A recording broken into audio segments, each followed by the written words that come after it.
वृक्षवल्ली आम्हा सोयरी वनचरे, वृक्षवल्ली आम्हा सोयरी वनचरे, पक्षीही सुस्वरे आळवीती, पक्षीही सुस्वरे आळवीती, वृक्षवल्ली आम्हा सोयरी वनचरे, वृक्षवल्ली आम्हा सोयरी वनचरे।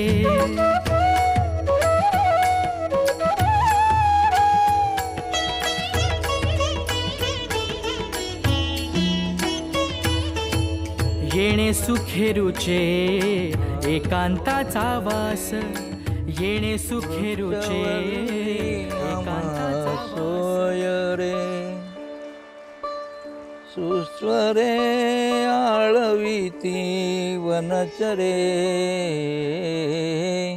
वृक्षवल्ली आम्हा सोयरे, वृक्षवल्ली आम्हा सोयरे, वनचरे सुस्वरे आळवीती, वृक्षवल्ली आम्हा सोयरे। वृक्ष आणि माणूस यांचा काय संबंध आहे, हा एक महाप्रश्न आहे। वृक्ष आणि माणूस यांचा फार मोठा संबंध आहे, आध्यात्मिक संबंध आहे की वृक्ष म्हणजे पृथ्वीवरील तृणांकुरापासून तर विराट वृक्षापर्यंतचे जेवढे वृक्ष आहेत ते सर्व वनस्पतीमध्ये गणले जातात।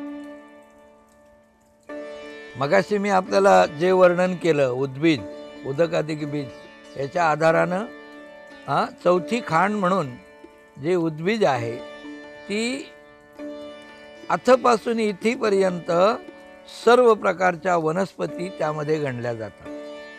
म्हणजे तृणांकुरापासून तर वटवृक्षापर्यंत जेवढे काही वनस्पतीचे प्रकार आहेत हे सगळे उद्भिजामध्ये संभवतात।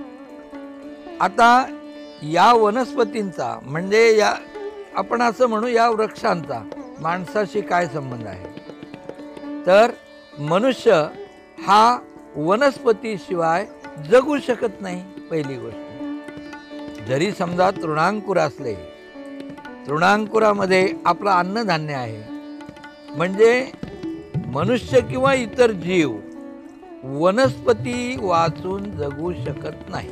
वनस्पती खाऊनच किंवा त्यांच्यापासून उत्पन्न होणाऱ्या वस्तूंना सेवन करूनच जगत असतात। म्हणून वृक्ष आणि माणूस यांचा फार मोठा संबंध आहे। मी त्याच्यावर आता आधुनिक काळातलं उदाहरण असं देईन की 50 फूट लांबीचं म्हणजे रुंदीचं आणि 25 फूट उंचीच्या एका आम्रवृक्षापासून 4 कोटी रुपयाचा ऑक्सिजन मिळतो। आजच्या भाषेत सांगायचं एका दिवसात 24 तासात। मग एवढं प्रचंड उत्पन्न देणारं आणखी कोणतं साधन या पृथ्वीवर आहे? आज ऑक्सिजनची किंमत जर आपण काढली तर एवढी मोठी प्रचंड किंमत त्याची होते। तेव्हा सांगण्याचं तात्पर्य असं की वनस्पतीपासून किंवा वृक्षराजीपासून मनुष्याला जीवनाला लागणाऱ्या सर्व वस्तू निर्माण होतात। आणि म्हणून हा वृक्ष मनुष्याच्या आणि इतर अन्य प्राण्यांच्या जीवनात अत्यंत महत्त्वाचा आहे। त्यांचा फार घनिष्ठ संबंध आहे। तुकोबराय काय बोलतात? वृक्षवल्ली आम्हा सोयरे। सोयरे शब्दाचं चिंतन कसं आहे?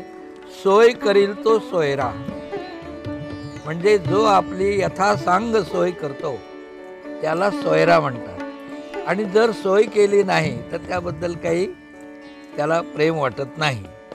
तेव्हा आमच्या अखंड आयुष्याला लागणाऱ्या सर्व वस्तूंची जो सोय करतो वृक्ष आम्हाला, म्हणजे लागणाऱ्या देवपूजेला लागणाऱ्या फुलांपासून तर अन्नधान्यातील सर्व वस्तू आम्हाला या वनस्पतीपासूनच मिळतात. म्हणजे किंबहुना वनस्पती जर पृथ्वीवर जर वृक्ष नसतील तर मनुष्य जगूच शकत नाही. म्हणून इतर सर्व योनींचं भवितव्य या एका खाणीवर आहे, उद्भिज या खाणीवर. आणि म्हणून मनुष्य जीवनामध्ये या वृक्षाचा आणि माणसाचा फार घनिष्ठ संबंध आहे.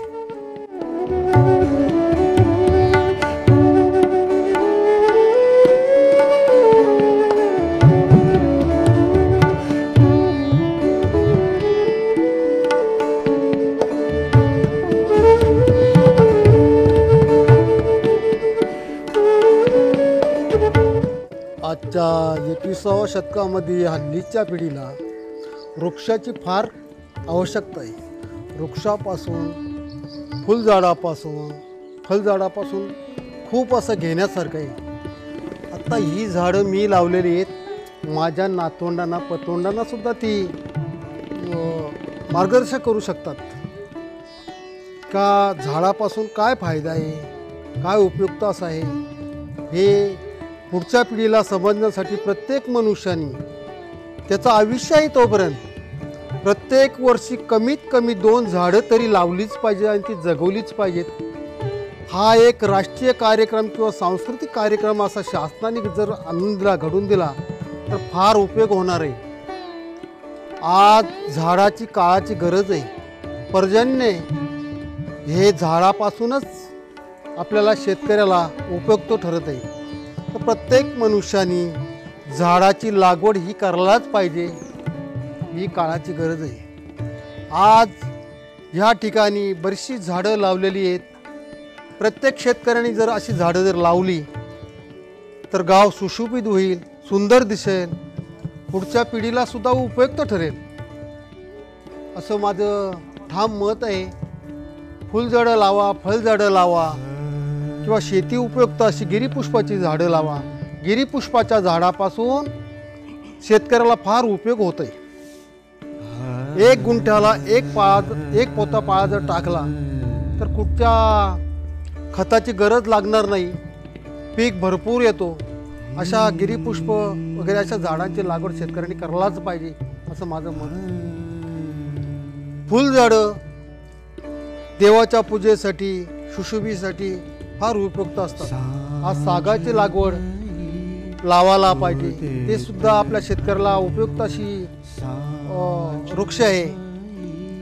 प्रत्येक शेतकऱ्यांनी दरवर्षी कमीत कमी 2 झाडं जर लावली तर आपल्या महाराष्ट्रामध्ये वृक्ष जिकडे तिकडे असा हिरवागार दिसेल.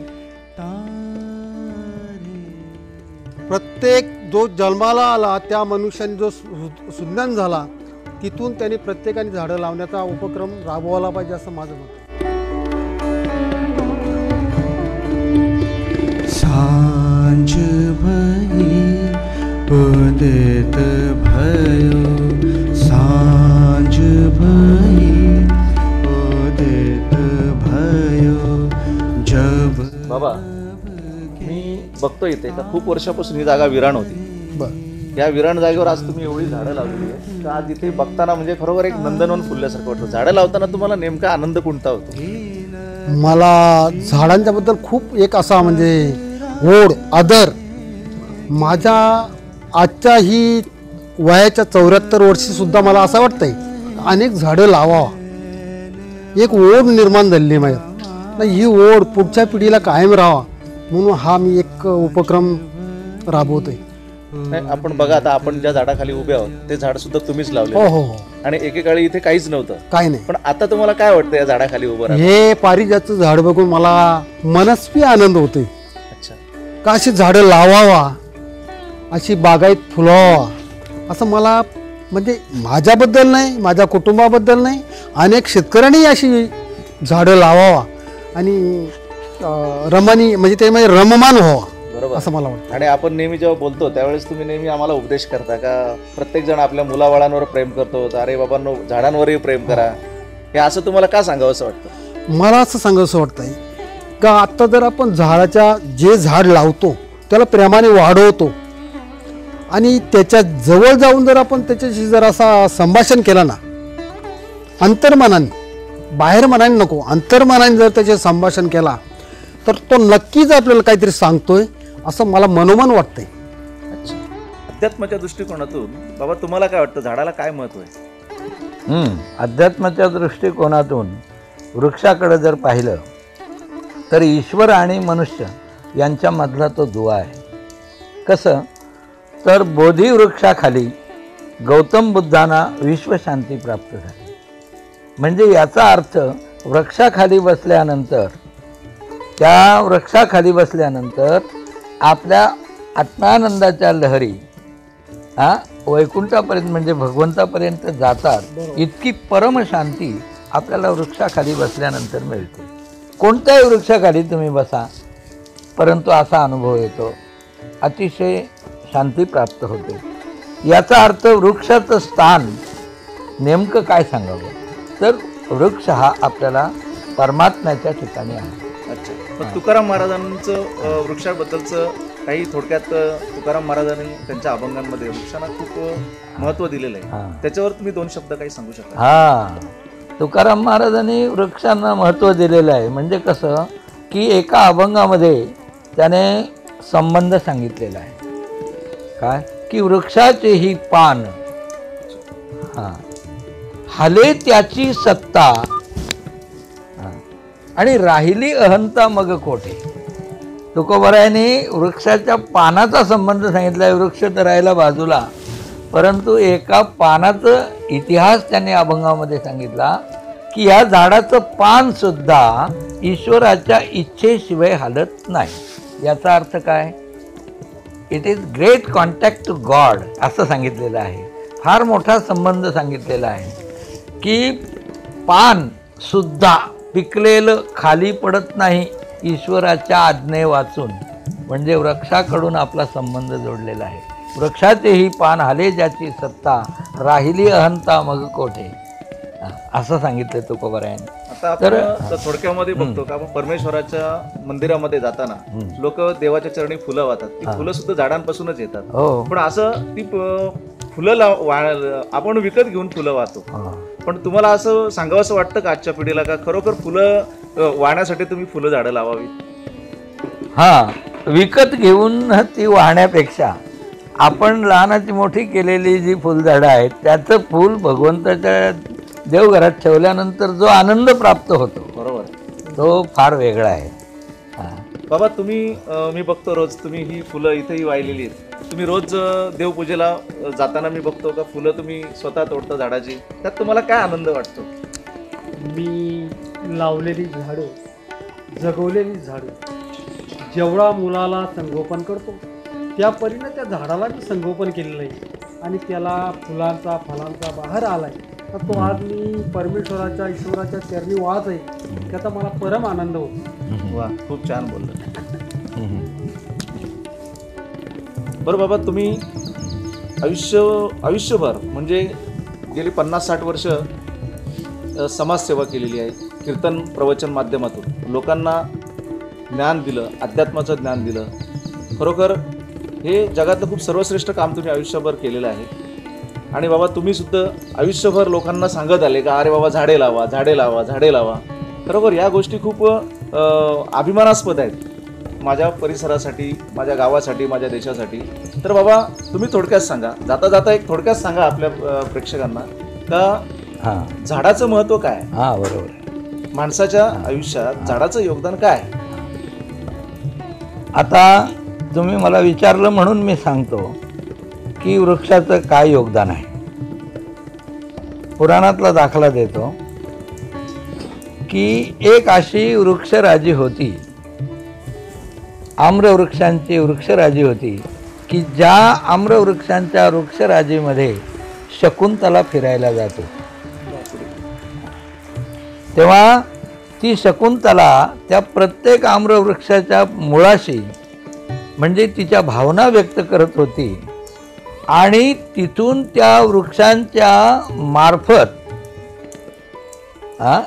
ते संयोजन आकाशामध्ये जात होतं आणि त्यावरून ढग जमा व्हायचे. गंमत बघा, ऐका, ते ढग जमा व्हायचे आणि ते ढग दुष्यंत राजा कुठे असेल त्याच्या माथ्यावर जमा व्हायचे. आता हे उदाहरण मी कशा करता सांगतो की वृक्ष हा नेमका कोण आहे ते तुमच्या लक्षात येईल. मग दुष्यंत राजा म्हणायचा की माझ्या माथ्यावर अचानक ढग आले, मग ते ढग पुन्हा चालायला लागायचे कुणीकडं, आम्रराईकडं, आणि मग दुष्यंत राजा ढगांच्याकडे बघत तिथे यायचा. याचा अर्थ काय की जणू काही ते वायरलेस सेंटरच होतं. आकाशमार्गाने जसे आजचे दूरदर्शन आकाशवाणी आहे अशा प्रकारचं कोणत्याही यांत्रिक साधन नसताना एवढा मोठा, आणि दुष्यंत राजा तिथे यायचा आणि तोंडात बोट घालायचा, म्हणजे माझ्या माथ्यावर जे ढग जमतात ते कशाचे, तू केलेले या आम्रवृक्षांची प्रार्थना ते माझ्यापर्यंत पोहोचवायचे. अशा प्रकारचं म्हणजे आपल्याला हे उदाहरण मी का दिलं, आपल्याला रोजच्या जीवनामध्ये अन्न धान्य फळं फुलं तर देतातच वृक्ष, त्याबद्दल काही वाद नाही, परंतु वृक्ष आणखीन कोण आहेत, हे ईश्वराचं प्रतीक आहेत, प्रत्यक्ष ईश्वराचं स्वरूप आहे. आणि म्हणून अवघ्या सृष्टीवर जर वृक्ष नसतील तर ती पृथ्वी कशी होईल, ओसाड होईल, वाळवंट होईल. म्हणून यासाठी वृक्ष हे सर्वस्व आहे. वा, खूप छान बोललात तुम्ही बाबा. तुम्ही वृक्षांबद्दल खूप चांगली माहिती दिलात. खरोखर या सर्व छोट्याशा लघुपटाद्वारे लोकांनी एक आदर्श घ्यावा की झाडामुळे आपल्याला कुठलं सुख प्राप्त होऊ शकतं, झाडामुळे आपली पृथ्वी कशी वाचू शकते, झाडामुळे आपल्याला कसं अन्न मिळू शकतं, आणि झाडामुळे विशेष म्हणजे आपल्या मानवी जीवनावर नेमका कोणता त्यांचा असर पडतोय आणि आपल्याला झाडं किती उपयोगी आहेत. हे खरोखर तुमच्याशी चर्चा करून खूप आनंद वाटला.